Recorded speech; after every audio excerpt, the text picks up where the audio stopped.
आज सुट्टी असल्यामुळे आरामात स्वयंपाक तयार करणार आहे. अजिबात घाई नाही. इथे पाणी उकळत ठेवलेलं आहे. पालक स्वच्छ धुवून त्या उकळत्या पाण्यामध्ये टाकून घेतला. त्यानंतर तो काढून थंड पाण्यामध्ये टाकला. त्यानंतर मिक्सरच्या पॉटमध्ये पाण्यात पालक उकळला होता. त्याच पाण्यात मी 8 ते 10 काजू टाकून ठेवले होते. 5 मिनिटात मऊ होऊन जातात. 1 हिरवी मिरची, कोथिंबीर सगळं मिक्सरला बारीक वाटून घ्यायचं आहे. त्यानंतर पॅनमध्ये तेल घेतलं.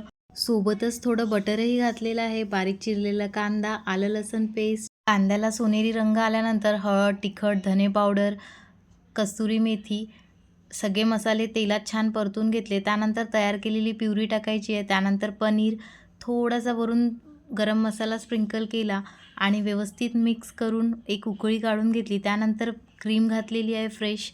गरमागरम पालक पनीर तयार आहे. सोबतच बनवलेला आहे जीरा राईस, पराठा, दाल तडका आणि खीर. Please like, share and subscribe to channel.